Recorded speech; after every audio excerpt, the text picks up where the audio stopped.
सर्वभूतेषु शक्तिरूपेण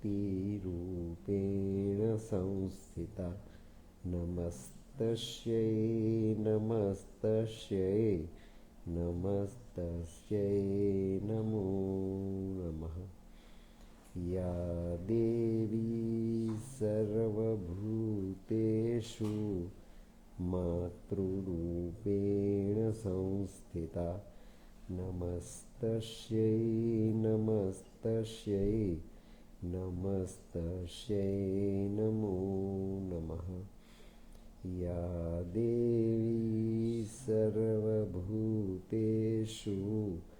मीरारूपेण संस्थिता नमस्तस्यै नमस्तस्यै नमस्तस्यै नमो नमः।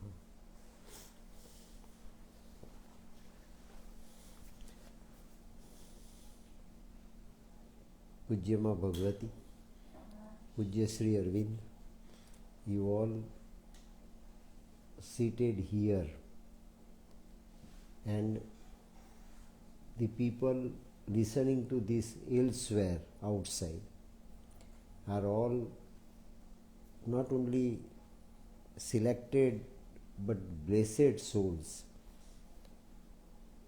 to be having some sort of symbolic prasad of the creative process of the new creation executed by Mother under the mandatory directive of the Supreme. This is a grand experiment. The magnitude of it is so vast that we cannot even imagine of its vastness with our little imagination, little IQ and little mind. So our mental border is to be so crossed over that just up to the very edge of this frontier we cannot be confident whether we can cross it over or not. That is the biggest problem, from where every moment doubt arises in our mind. To doubt this way is the very nature of mind. Unless mind becomes over mental consciousness. Till the height of over mental consciousness, the layers which have been overcome, reached by Sri Aurobindo in his sadhana of the ascent, yoga of ascent. The very typical quality of mind is doubt. And we are well aware that Lord Krishna in Srimad Bhagavad Gita before 5,000 years back very categorically told Sanshayatma Vinashyati. Sanshay is not related to Atma. Sanshay is not related to soul. Doubt is not related to spirit. Doubt is related to matter. But it is the materialized mind that is up till now not identified by our functional mind at its level, has to be so reformed, has to be so refigured, has to be so transfigured while establishing connectivity with, say, mind of the cells. So mind of the mind is doubtful, mind of the cell is confident. Mind of the mind is subject to darkness, ignorance, but mind of the cell is innocent, pure and divine. So the difference as such, Lord Krishna says, Sanshayatma Vinashyati. So the mind that has captivated Atma, that becomes doubtful at mental level, at human mental level, at materialized mental level, as the center of our mentality. Our mentality is not purely mental stuff our mentality is guided and governed by the urges of our nature, urges of our physicality, urges of our vitality, and urges of our mentality. And it appears to be the systematic self-control. Virtually speaking, it is not self-control, it is the control of the mind, but it is vice versa. It is vice versa in reality. It is the control not of the mind, but mind is being controlled by the physicality, vitality, and imperfect, incomplete, limited mind, limited mentality. And that is why in Savitri it is very categorically, while Sri Aurobindo was ascending towards over mental consciousness, Sri Aurobindo has made it very, very clear categorically and profoundly that bounded mind became a boundless light. Light is boundless, mind is always bounded.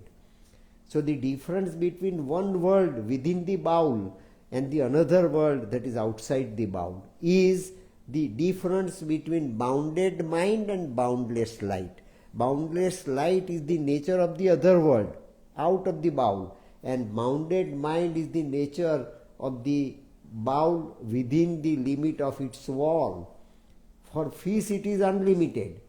For fish it is everything. For fish it is entire world.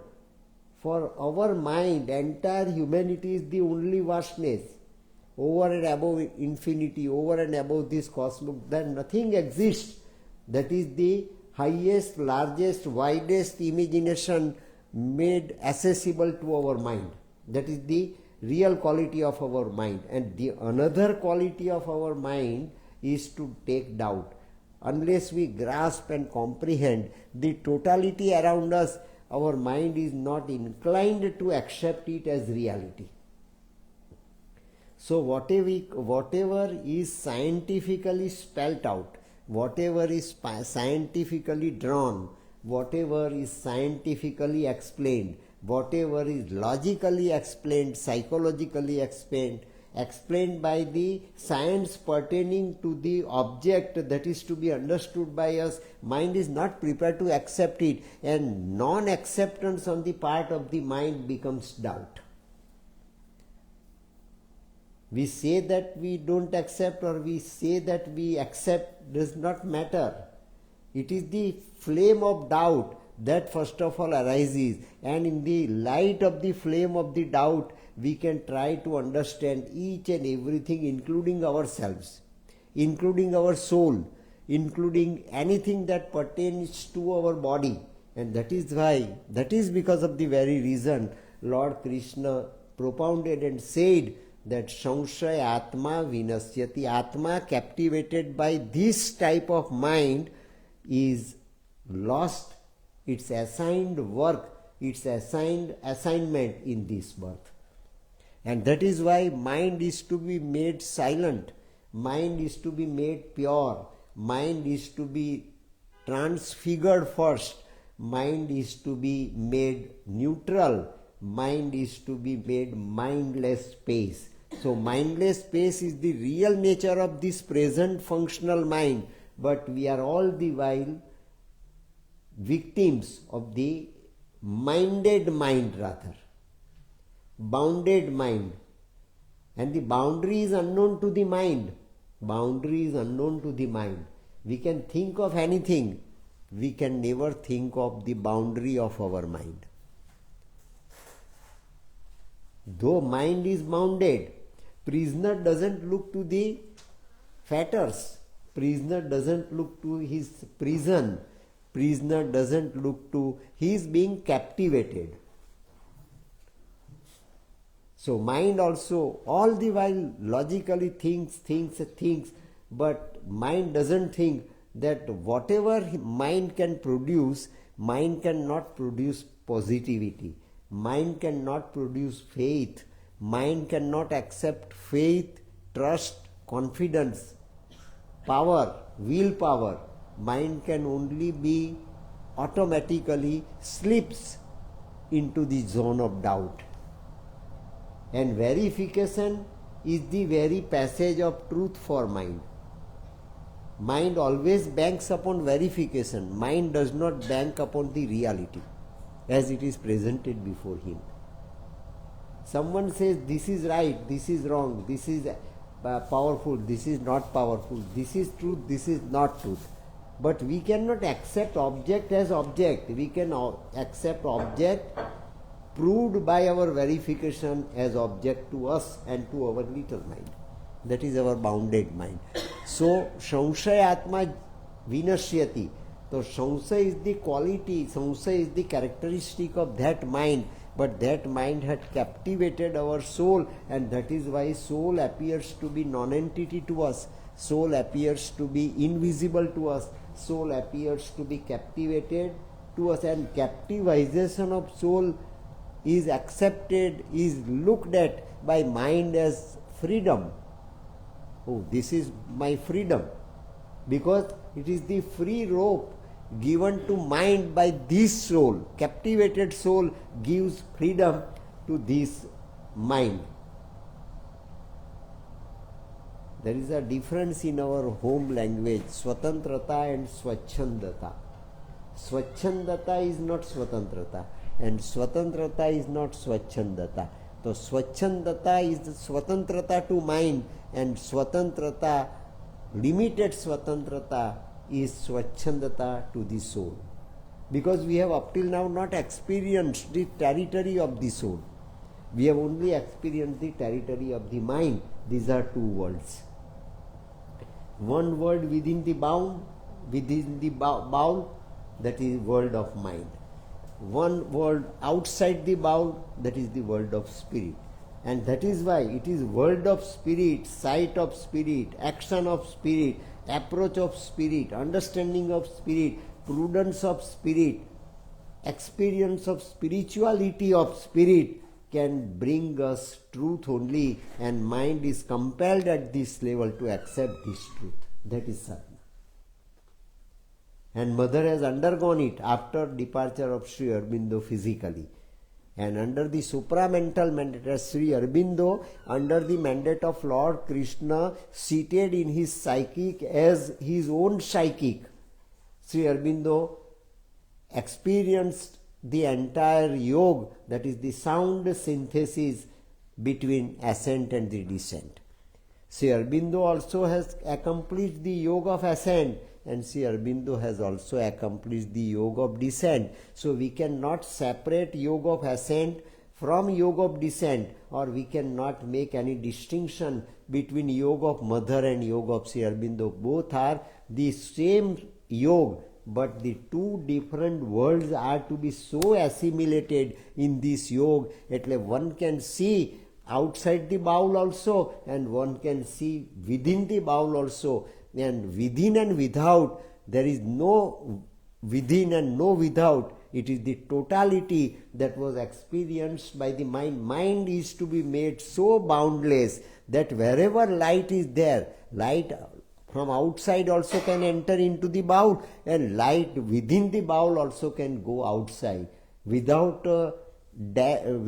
breaking the wall, without breaking the barriers, without breaking the territory. It can travel through the wall of bowl, and it can enter also through the wall of bowl. So light has no limitation of the bowl. Bowl and light are different. Body and soul are different. Body and soul are the true reality, but body has its own reality and spirit has also its own reality. Why not to establish the link between soul and the body rather than the mind and the body? That is the problem.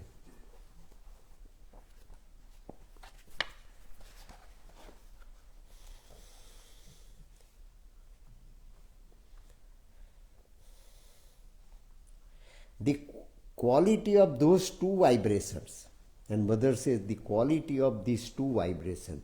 One vibration, that is the rule of mind. One code of conduct, that is the rule of mind. One set of rules and constitution, that is the code of mind.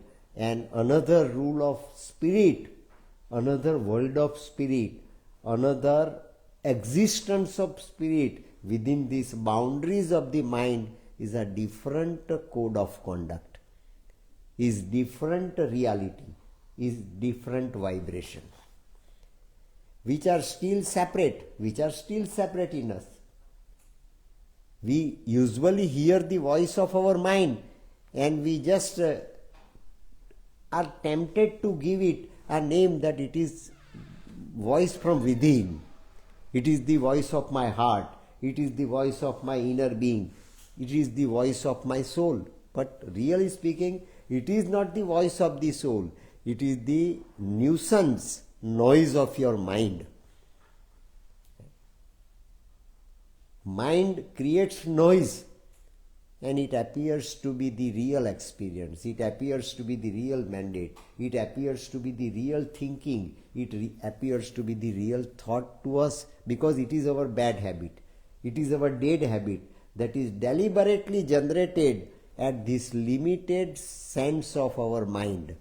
So they are two separate things. So first of all, we'll have to draw the line of distinction between the avenue of mind and the avenue of spirit. And both of them should start ascending. Both of them should be activated. Both of them should be given equilibrium. Both of them should try to establish the equal wavelength. It is mind that is the wavelength of instrument, and spirit that is the wavelength of commander. Spirit is the captain of our being and mind is the instrument of our being. That separate line of demarcation is to be very first time before we start, before we take a very first step of this sadhana must be clear enough. So that much clarity is basic requirement. That is what Mother understood while going and while entering into this sadhana for the entire world. If I am as human being is like this, every human being is facing the same problem.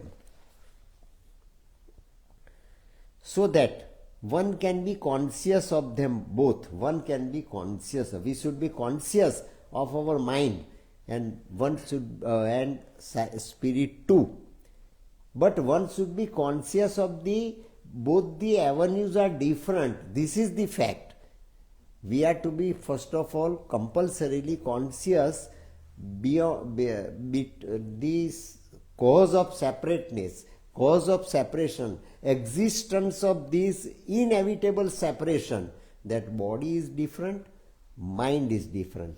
Mind is different, psychic is different. So to whom body is required to be submitted, to whom body is required to be surrendered, to whom body is to accept the governance, whether governance of mind is to be accepted or governance of spirit is to be accepted. That is our fundamental problem, and there lies the death, there lies the disease, there lies the suffering and miseries. Both is simply fantastic. One is fragmentation, infinite fragmentation. Mind is fragmentation. It appears to be spirit. It appears to be subtle. It appears to be force of invisible reality. Our mind, we cannot have diagram of our mind. We can have the diagram of our body. We can have the diagram of all our organs. But all our organs seek inspiration, seek force, seek vitality, seek physicality, seek motion. From where? From vitality, from mentality, and from physicality. But it is the rule of the mind that is being imposed upon them, and that is to be stopped.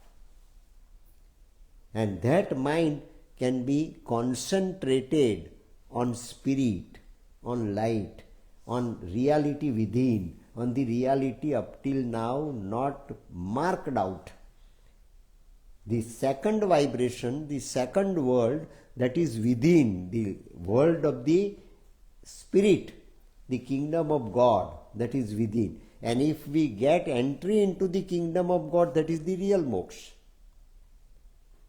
We can be the playmates of Lord, we can be the playmates of Supreme, we can be the playmates of the universal divinity. Then we are free. Then we are really liberated. And the other, so mind, infinite fragmentation. See, word infinity is used by the mother. Infinite fragmentation. So long this humanity as such is not totally changed, mind appears to be infinite to the body. Mind appears to be inevitable to the body. Mind appears all in all to the body. That has to be changed. Infinite fragmentation. It is a piece. It is a piece. It is not the whole. But peace at the place of peace accepts itself to be whole. Now nothing more than that. Because peace is in the bowl. Peace with the means of its body cannot cross over the glass wall around the peace. Because mind cannot break. Mind cannot go beyond. Mind cannot cross over the territory. Self-created territory. And that is why mind compulsorily accepts the territory of the bowl as its own territory, but it is whole. That is falsehood. Which is not, is to be accepted as such, is falsehood. Infinite fragmentation and utter instability Mind cannot stick to one decision. Mind cannot stick to one truth, though it accepts it to be truth, but still mind cannot stick to it. We can change over. We can switch over from one truth to the another truth, from one understanding to the another understanding. It is not the understanding of the truth, it is the acceptance of truth that is taken for granted by us as understanding. And that creates the process of verification. Our own verification. But the process created by mind of verification itself is incomplete. When your experiment is incomplete, your outcome is bound to be incomplete. When your experience is, when your experiment is falsehood, then the outcome principle that you can derive from your experiment is bound to be imperfect, bound to be untruth, bound to be falsehood. That is what the mechanism of mind is constantly going on. And utter instability. Instability means there is no permanence in the thought your mind accepts. There is no eternity in thought that your mind accepts. So for accepting the spark of eternity, mind has to be ascended. That was very first time understood by Sri Aurobindo, that incompetent mind is an obstacle in sadhana. Incompetent mind is an obstacle in this adventure of consciousness. It is the consciousness that is to be imposed upon the mind. Then mind can be the instrument of consciousness. Really, in reality, consciousness has become subjected to the mind, which ought to be otherwise. And the other is and what is other world? What is the world outside the bowl of the fish? And the other is an eternal stillness. See, other is an eternal stillness. Om Shantihi, Shantihi, Shantihi. In Vedanta, soul, spirit, Paramatma is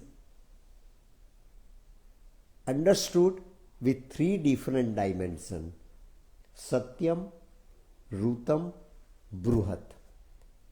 Satyam is truth. Rutam is truth. And Bruhat, that is vast. Unlimited. If Satyam is not unlimited, it is not Satyam. If truth is not unlimited, it is not truth. If truth is eternal, if truth is widest, if truth remains to be truth here on the earth and elsewhere, anywhere in the cosmos, then it is truth. It is the stability, it is the stillness, it is the uniformity, it is the eternity, it is the permanence. That is the fundamental quality of truth. And the other is an eternal stillness, a limitless, vast, absolute light. What is spirit? Limitless, vast, and absolute light. Let there be light. Which light? There was light. The light from which this light comes, the light from this which this light appears, the light from which this light appears to be light, that is Varam Rupam Jyoti. As I told you, Satyam Param Dhimahi was the motto of Srimad Bhagavat in the beginning as in the end. Now that Satyam Param Dhimahi has been accepted by Sri Aurobindo in toto along with the Vedanta Rahasya, Secrets of Veda, the masterpiece written by Sri Aurobindo with the assistance of Ambubai Purani. Sri Aurobindo accepted Rutam Bruhat Satyam as the total absolute reality, total absolute light, total absolute immortality, Satyam Sivam Sundaram. Om Tat Sat. Om, that is Tat, and what is Tat there is only Sat. That is absolute, essential eternity. That is Allah, that is supreme reality, this is supreme light, that is absolute light, that is everything. Nothing is there, it is absolutely perfect. Nothing imperfection can be expected, can be seen, can be traced out, because it is not there. Imperfection doesn't exist, falsehood doesn't exist, asatya doesn't exist. Satyam Param Dhimahi. Only Param exists, and Param is Satyam. Param is truth. What is absolute is truth, and what is truth is only absolute. Absolute light. The consciousness still slips from one to the other. Our problem is the problem. Consciousness, as captivated by the mind, slips from one state of understanding to the another state of understanding. That is Samshayatma Vinashyati. So Atma also becomes falsehood in the hands of the mind. And mind is moving, captivating soul, and thinks itself to be the soul of the body. Thinks itself to be the captain of the body. That is our tragedy. Instead of this, being a victim of this tragedy, we should be the participants of the tragedy. We cannot be the captain of the comedy. We can be the participant of this comedy, because comedy is meant for bliss. Absolute light is meant for bliss. Absolute reality is meant for bliss. And if this relativity of Einstein mc square is created, is projected into our bounded relativity, then we must try to search out for the light of the spirit, for the light of the consciousness, from the real quality of this consciousness. That is surrender, dedication. Varam Rupam Jyoti is to be recollected by our consciousness every now and then, constantly, persistently, and we should make our instrument to experience this experience which is normally available to our spirit, is to be made available to our mind. And with what? By making mind boundless. Bounded mind cannot accept it. Light. Boundless mind can accept light. It is the light that is boundless. That should be the reality. That should be the figure. That should be the diagram. That should be the embodiment of our mind. Then our mental consciousness is the embodiment of divinity, and that is why Lord Krishna is considered to be Purna Purushottam Paramatma. The consciousness still slips from one to the other. Mother admits, I am being given like a demonstration. See, what I am thinking at present, Satprem, what I am presenting before you, what I am trying to explain to you, the truth that is constantly understood by my each and every cell. My each and every cell has become this type of mind. This is the mind of light, not mind of flesh, not mind of muscles, not mind of senses, not mind of sensitivity, mind of light. Because light has captivated my cells, and cells started manifesting that light inside my body in order to make me understood rightly. The light that is working in my mind is bounded light, but my mind should be so transfigured that it can be boundless light. That is what my experiment at present. I am being given like a demonstration. Man attaches great importance to life and death. Man attaches great importance to life and death. But who is man? Who is man? Man governed by this mind gives over attachment, gives over importance to death, to life. For him, they are quite different things, and death is a rather major event. Death is a major event. This was the day when Satyavan must die. So death is a must, and must is a major event. Whatever is major event is must for us. Whatever is major reality is must for us. Whatever is major objective is must for us. Ahar, Nindra, Bhay and Maithun, they are the major objectives for us. So that is, they are real. Why we are on the earth? For Ahar, Nindra, Bhay and Maithun. These are the master objectives, and our body is meant for that. So our mind is also meant for that, and if spirit is there or not doesn't matter. But if it is there, it is also meant for this only. That is what the logic of the mind that can explain to our body, that can explain to our vital, and that can explain the same thing to itself also. That is the reality. They are quite different things, and death is a rather major event. But I am being shown, see, Mother says very clearly, I am being shown to what extent the disruption that leads materiality to what people call death is in fact ever present with the other. Death is the grand total of this type of half understanding, misunderstanding, understanding that is fundamentally falsehood.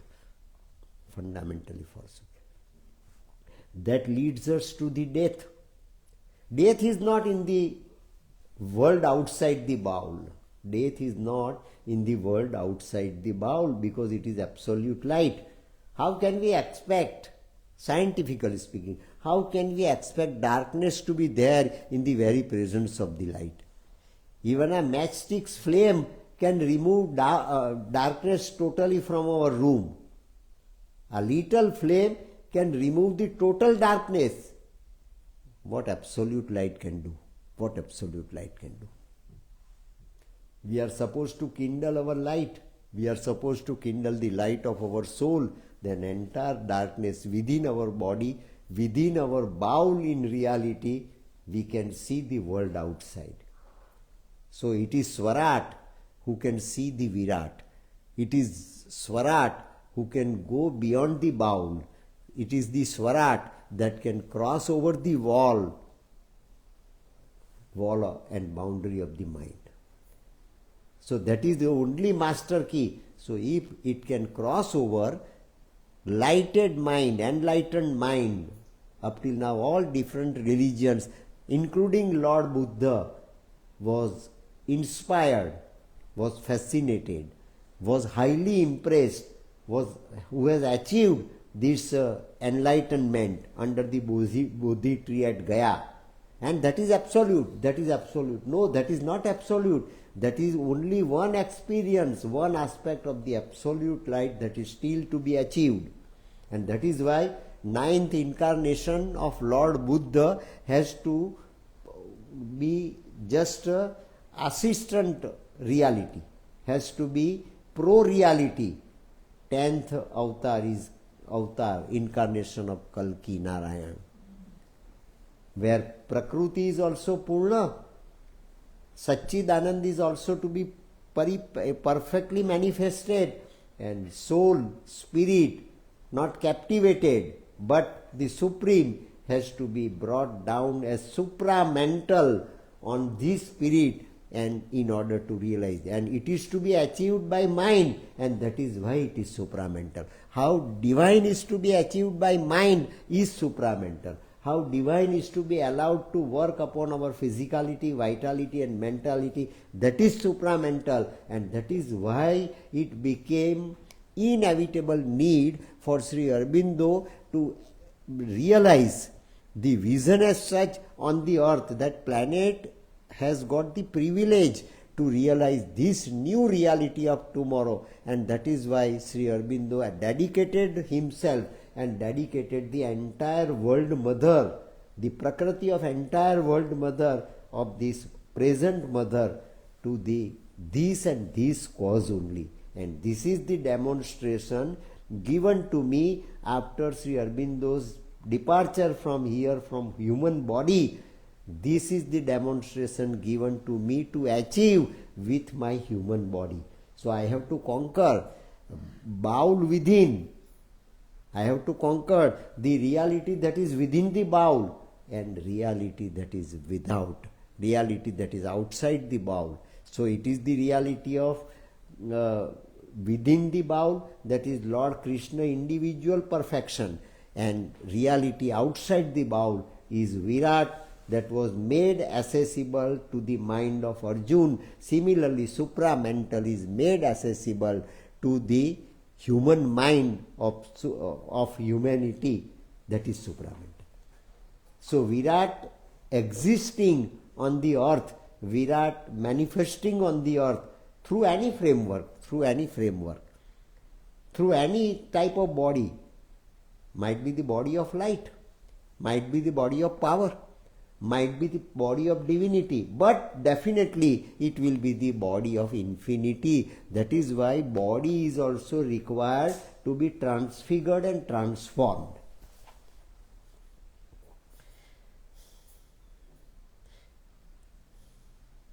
But I am being shown to what extent the disruption that leads materially to what people call death is in fact ever present with the other, the all-encompassing harmony, the other state which is the very essence of life, is together with the division, the fragmentation which is superficial, unreal, whose existence is artificial, that causes death. How the two states are so closely fused with one another that one can go from one to the other at any moment and in any circumstances. It can go from one experience of understanding of one world can be shifted to the another world. Experience within the bowl can be shifted to the world without the wall of the bowl. Are so intermingled.